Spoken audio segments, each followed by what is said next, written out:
So I've mentioned it already that it can be really, really tricky to get a buy-to-let mortgage for a social property investment project. So I've had to have a look at various different ways of how we can fund these types of projects for different investors, different stakeholders in the marketplace. So it's not just a strategy which is open to a very small section of the marketplace and those that are cash rich. It's a strategy which can be accessed by various different means, various different consortiums, and various different ways of financing and funding too. So the first way of funding a social property investment fund, property mortgage, buy-to-let mortgage aside, I'm going to talk about is being cash rich and funding these projects outright. Now, we can see the kind of rental returns that we can potentially get on a social property investment project. And for this reason, it's a very viable model to invest in as cash investors. So I've worked with a number of investors now that have invested cash sums into these types of projects because they know if they're investing, say up here in Greater Manchester, there may be an investment of £150,000. With the rental return, you may be able to recoup that sort of money within 6-7 years. So it's actually a project which is going to pay for itself within a relatively short period of time. So that's not even taking into account any capital appreciation or valuation of the property going up or property market. As we've seen recently in recent years, we've had some enormous growth of property and property prices. So that's not even taking that into account. But these projects can be very viable to invest in as a cash investor. But obviously, most of us don't have access to those sorts of cash sums that we can put into these projects, although I'm sure we'd love to do so. Not many people, I'm sure, can tie in big sums of money like that and keep them in these types of projects. So we've got to look at other ways. So the second way we can perhaps look at purchasing projects or purchasing buildings to turn into social property investment projects is looking at doing joint ventures. So this is not just putting your money in, it's putting in a couple of people or working in a partnership with somebody who will provide some resources. So as we love in social property investment, collaborative working. So if we get people working together and putting in some funds on each side, again, we talk about mitigating risk. This is a great way of doing that, and it's a great way of having incentivized investors, so people who have got a real vested interest in this property because they've got sums of money, large sums of money that are tied up in there. So people will be very motivated for this project to do well. So JV finance is a JV, working on a joint venture type arrangement can be really, really great. And a good way to meet people who you want a JV is to go to networking events. And this is where I really met all of my clients and network and business over the last few years, was putting myself out there on the scene and getting over my anxiety and my nerves and chatting to people and giving them advice and just becoming a face on the scene and somebody that people know, and it's not just a face behind the screen.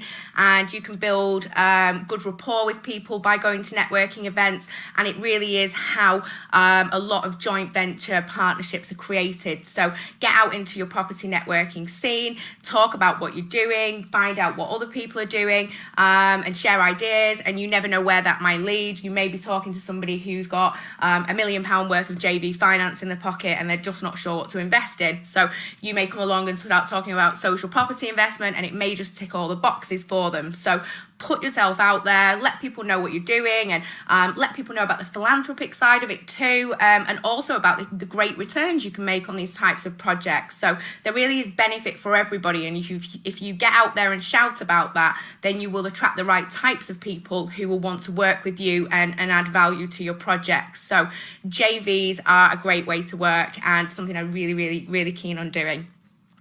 Another way of obtaining property is getting property on rent-to-rent options or lease options. So this means basically taking properties from landlords who, I'll give you an example actually, I'll talk to you about a little mini case study, and this will probably be one that we go back to throughout the course of the training, And this was a project that I was contacted by a landlord who was really in the really kind of in a bad place, and he had bought a hostel type property some years ago in Manchester. And over the years, it had run into some financial difficulties. The guy had found it really, really difficult to maintain the property and to keep it to a good standard and to keep the money flowing through and the rents up. And he contacted me to say, I'm in a real mess and can you help me tenant my property? I really need to get some revenue in. So I turned up and went up to the property, and I found it to be in an absolute awful state. There were lots of it was habited by people who were openly using drugs in the corridors, and people who were really no respect for the property whatsoever. It was been totally trashed. It was an awful building, and I had to be honest with the owner, though I desperately wanted to help him if I could. I couldn't move people into the property in that way. And so I went to an investor that I was working with, who I had just had a feeling that he would be really interested in this. And I said, look, you go and see this guy and see if there's anything you can do. I don't know if there is. Anyway, he went along to see the property, and he was able to do a deal with him. And this wasn't buying the property, this was doing a lease option and a rent-to-rent type strategy. And the investor took ownership of the building, and he made a financial agreement to do so. So he took a legal obligation for owning that building for a set period of time, and he would take all of the responsibilities associated with that property would be passed from the owner to the person that taken on the lease option. So that was the investor that I introduced, and what he did was he took some cash funding and he renovated the property. He supported the tenants. Well, we both supported the tenants who were in there to find some new accommodation and to get back on their feet. And then the property was totally gutted and renovated. And I believe it's come back onto the market this year whilst I was in America. And it was totally turned around, and that's again a project which has worked really well for everybody. The investor's making a great return on that property when that's all set up and running. It's operating as a bed and breakfast type establishment, and it's going to provide an amazing service and a very unique service to the homeless and vulnerable and poverty stricken in Manchester. It's giving them the option to live in very high quality accommodation for an affordable rate. But it's also, as I say, it's making good returns for the landlord, and the owner himself has not had to sell the building and declare bankruptcy because it was in negative equity. He's been able to retain the building, and he's been able to sort out his financial difficulties, and he takes a monthly fee, a cut every month of the rents that come in. And so, as I say, that's a project that's worked very well for everybody. So that's how working on a lease option or a rent-to-rent strategy can work quite well, and it's definitely a way to explore working in a social property investment marketplace. If you can find buildings which are available and you can get your hands on them in some way via a creative strategy like a lease option, then you can potentially get those properties to generate more income, and then fill them in via a social property investment manner, work in a collaborative fashion, and everybody should be happy that's involved in that agreement. It is an advanced strategy. It's something you would have to learn a lot more about than just listening to me chat about it for a couple of minutes. But it is a really, really great way to obtain the kind of buildings that are just right for social property investment. So always keep your eye out for buildings that may be empty or run down, or you know that they're HMO rentals and they're really need some TLC and care. There may be a deal in there with a landlord or a property owner that's fed up and wants some relief, and you may be able to come up with an agreement that suits everybody really well. So I want to talk next about crowdfunding. This is an interesting way of funding a social property investment project, and one that I get quite a lot of emails and messages, and every time I log into my LinkedIn account, I've got crowdfunding companies that want to talk to me about helping us to crowdfund for social property investment projects. So this is definitely an area of the marketplace which is becoming more popular. And for those of you that don't know, crowdfunding is a way of getting multiple investors to come and invest in a project. And you may have 10 people investing in a project, you may have 100 people investing in a project.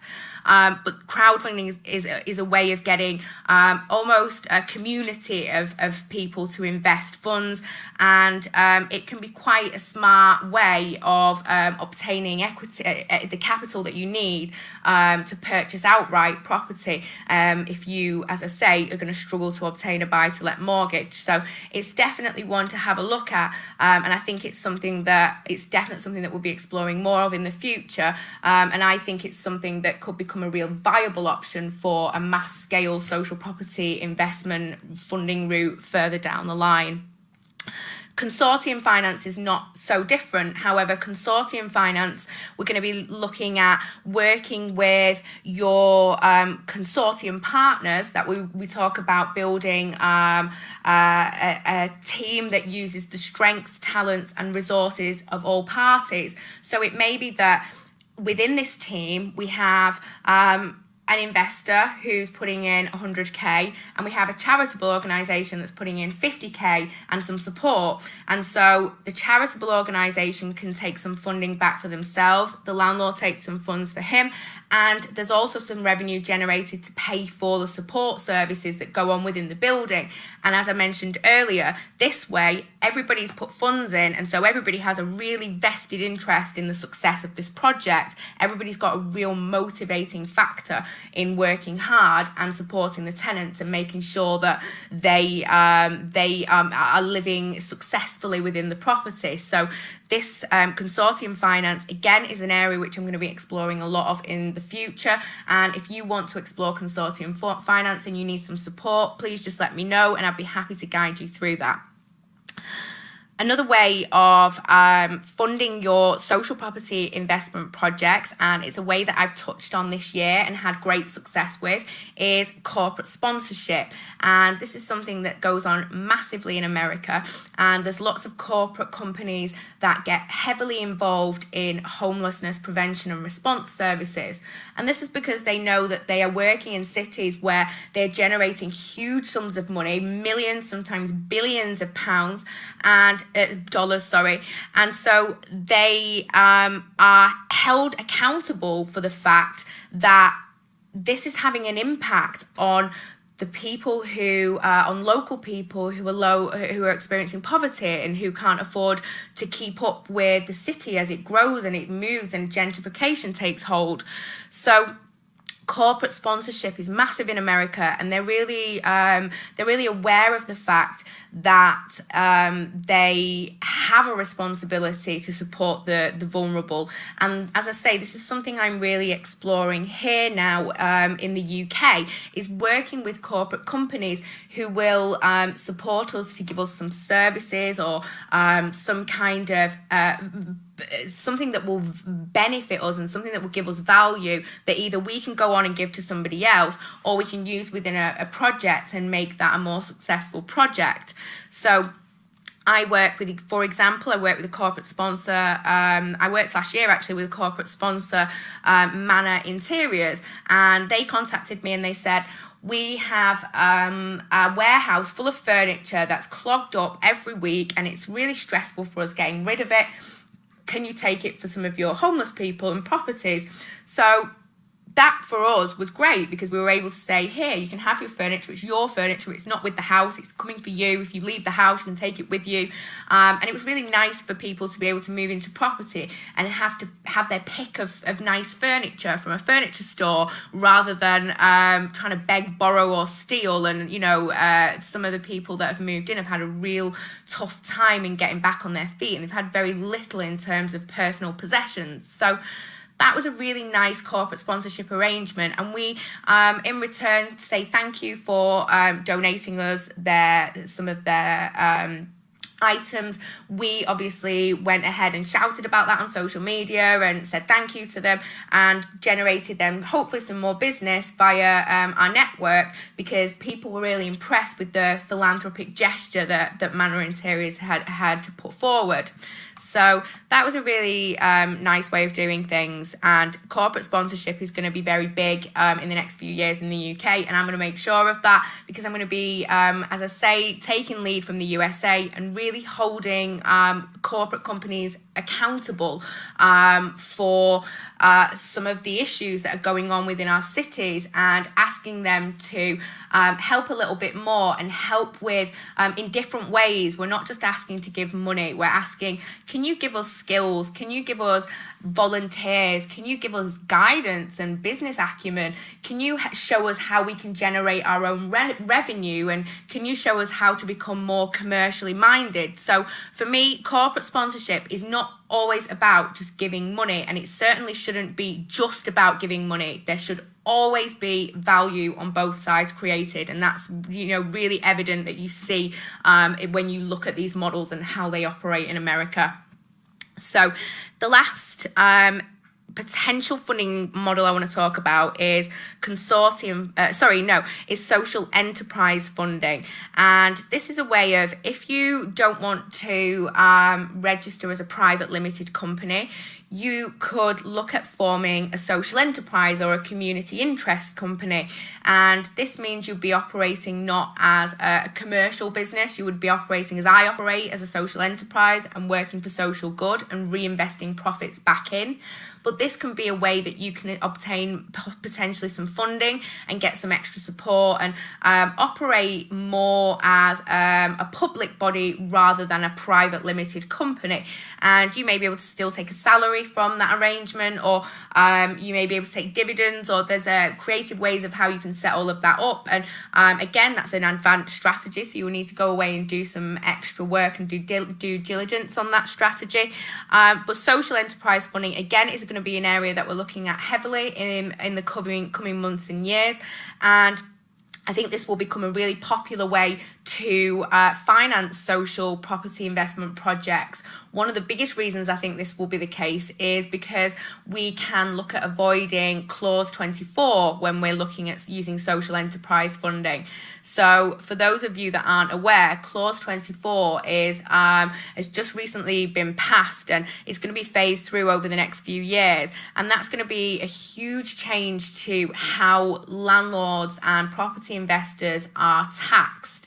And if you're not aware of this, you need to go away as a matter of priority and look into this ASAP, because for a lot of landlords and investors, it's making their investments totally unviable. And there are a lot of landlords that are looking at facing selling up, bankruptcy, evicting tenants. It's going to be a really, really, really difficult time to see, and turbulent time, I think, to see as that moves forward. And unfortunately, it's been unsuccessful trying to get that turned over. The bid at the High Court, unfortunately, wasn't passed.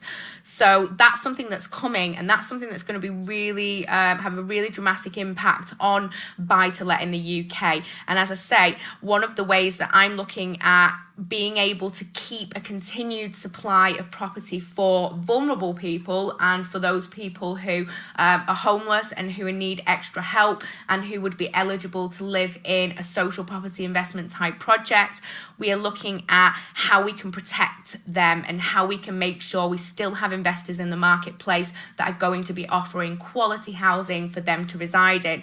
And that's why we're looking at how we can look at social enterprise business models, so that we can protect landlords and make them the landlords that are highly educated, and the landlords that are the ones that are taking training and becoming accredited and are going through and are putting in extra measures for their tenants and putting in support, and they're following social property investment strategies. We would look at helping to form creative business models which would separate you off from the traditional buy-to-let market and help you to avoid tax implications that is going to be felt across the board with clause 24. So if you're interested in setting up a different type of business, and we've talked about it in earlier parts of the training, then a community interest company is a good way to go. There is no official definition of a social enterprise company for the UK presently, but there are a few different ways that you can register in order to declare your status as a company which is mission-led in its operations. So when you work with social enterprise funding, you become seen differently within the marketplace a little bit. You'll find it easier to generate, to create relationships with public sector and third sector organisations. You will find that people are a little less apprehensive about working with you because they can see your mission led, and they can see that it's a way of declaring and a way of publicly stating everything you're doing with social property investment and everything you're building. So as I say, it is an advanced strategy to be looking at those types of models, but it is again something I can support you through if it's something you'd like to look at doing. One interesting aspect that I should point out here is with social enterprise type business models, we're actually looking now at creating, maybe with a high street lender, social enterprise finance packages for social property investors. So we've talked already about the fact that we can't get buy-to-let mortgages for social property investment projects. It's really difficult to do that. We're looking at, my argument is the reason you can't get these types of finance for these types of product is because they're deemed high risk. So what we're doing here is we're reducing the risk and we're spreading the risk, and we're working with registered providers, charitable organisations, public sector providers and local authorities and housing associations, and we're working with all the people that know what they're doing. So the risk is mitigated and the risk is minimised.